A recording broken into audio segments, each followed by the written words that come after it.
చెలి మనసే శివధనుసైనది తొలి చూపుల వశమైనది వలపు స్వయంవరమైనప్పుడు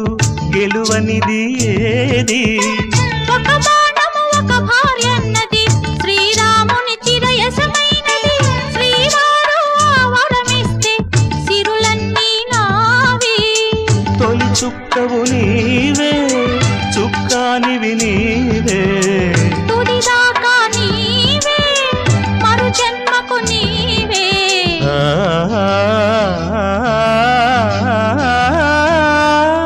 జానకి కలగనలేదు రాముని సతి కాగలనని ఏనాడు రాముడు అనుకోలేదు జానకి పతి కాగలనని ఆనాడు